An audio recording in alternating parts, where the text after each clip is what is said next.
A salvação é individual.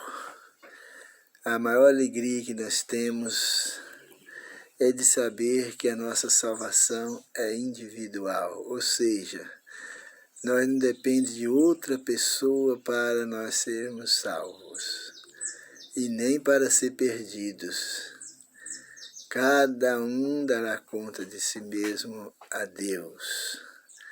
Ninguém pode fazer, homem nenhum pode fazer nada por nós, a não ser pregar a palavra, a não ser mostrar a verdade de Deus, porque a salvação é individual. Ninguém na terra chameis de Pai, porque um só é o vosso Pai, o qual estás nos céus. Porque muita gente quer colocar uma pessoa acima da gente para dizer que nós dependemos daquelas pessoas para ser salvo.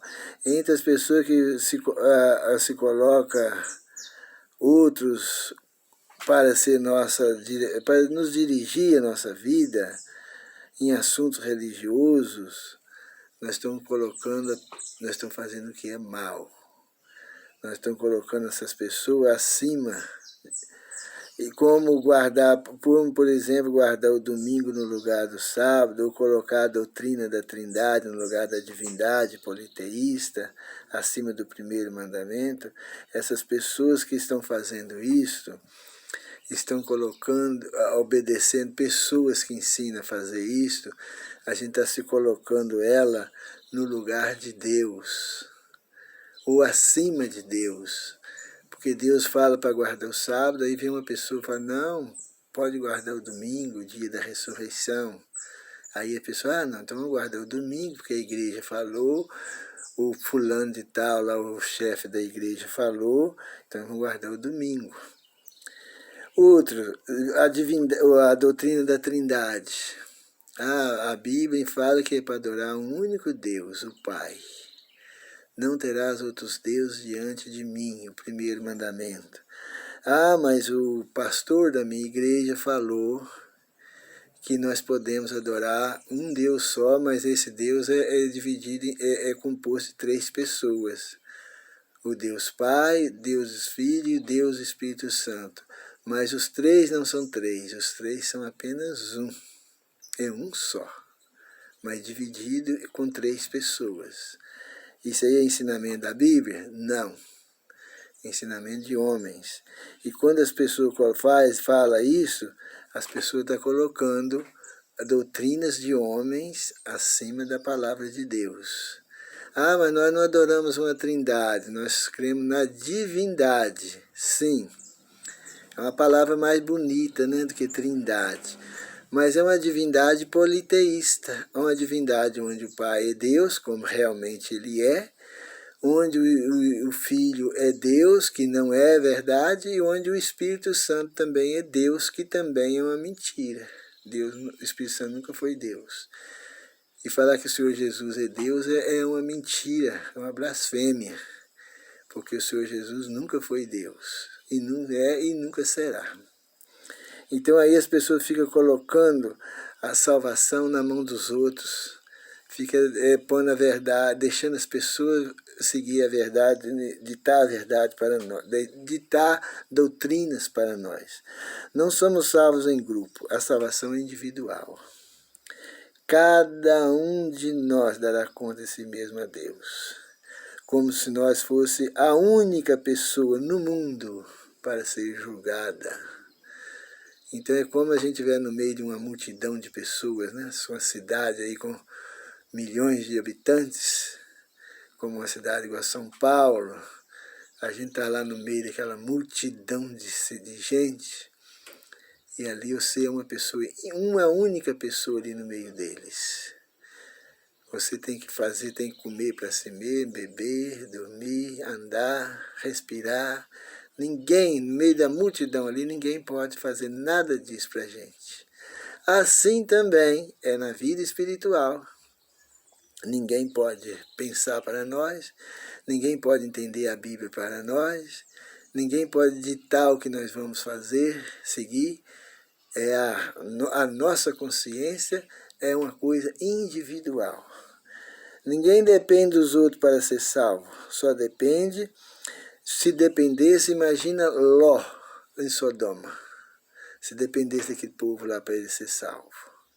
Imagina Noé, se dependesse daqueles antediluvianos para ele ser salvo. O que acontecia com Noé? Então assim também, imagina você e eu, se nós dependesse da fé dos outros, da opinião dos outros, da doutrina dessas pessoas que estão por aí, pregando mentiras e mais mentiras. Imagine se nós dependêssemos dessas pessoas. O reino de Deus é comparado a 10 virgens. 5 eram prudentes e 5 eram insensatas, tolas. Todas elas, a parábola mostra que todas estavam esperando o esposo. Quando ele tardou na mente delas, elas dormiram. Mas de repente ouviram uma voz: o esposo está chegando, está chegando. Elas apressadamente acenderam suas lâmpadas.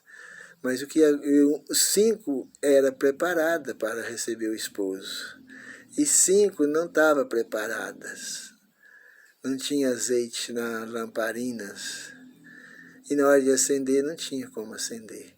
E uma pediram para a outra: dai-nos do vosso azeite, porque as nossas lâmpadas não acendem. Ela falou: não tem como, nós só tem a quantidade aqui para nós. Vai comprar. Elas correram para comprar, mas quando elas chegaram, a porta já tinha fechado. E já não tinha mais como entrar. Assim também a nossa vida hoje. Nós temos que preparar para a vinda do esposo. Não podemos depender de ninguém. Nós não podemos depender de ninguém. Assim como fisicamente nós não podemos, para respirar, comer, beber, dormir, nós também não podemos. Ninguém pode fazer nada para salvar outras pessoas, a não ser pregar o evangelho para elas. A única forma que nós podemos ajudar uma pessoa na vida espiritual é pregar o evangelho. É igual um professor de medicina, de advocacia, qualquer profissão e qualquer serviço. O professor não pode aprender para o aluno. A única coisa que ele pode fazer é ensinar o aluno. Mas ele aprender para ele, não tem como. Ele que tem que se aprender por conta própria, né? Tem gente que gosta de seguir opinião de pastor ou doutrina de igreja. A igreja ensina assim, o pastor ensina assim, lá no congresso ensinou assim. E a opinião daqueles homens, eles falam assim: eu sigo fulano porque fulano morreu na fé, e ele ensinava que a doutrina, nunca ensinou que existe essa doutrina da trindade. Eles toda a vida creram no Deus Pai, Deus Filho e Deus Espírito Santo, como se fosse um só Deus. O pastor da nossa igreja era um homem consagrado e morreu assim. Mas que eu tenho que seguir ideia de pastor lá? Ou ideia de religião? Nós temos que seguir o quê? O assim diz o Senhor, está escrito. Jeremias 17:5 diz: assim diz o Senhor, maldito o homem que confia no homem, faz da carne o seu braço, carne mortal o seu braço, e cujo coração se aparta do Senhor. Maldito o homem que faz isso aí, porque se fizer isso aí, ele está perdido. Não podemos confiar em homem nenhum. Nós podemos pedir ao homem inteligente, sábio, para estudar a Bíblia com a gente. Isso aí é bom. Se você for estudar a Bíblia com uma pessoa preparada, claro que é mais fácil você abrir seu entendimento. Lá em Mateus 15:9, em vão me adora, ensinando doutrina que são preceitos de homem. Essa doutrina politeísta da trindade, ou da divindade aí, que esse povo está aprendendo, são doutrinas de homem, doutrinas de demônios. E se a pessoa entrar aí, vai perder a salvação.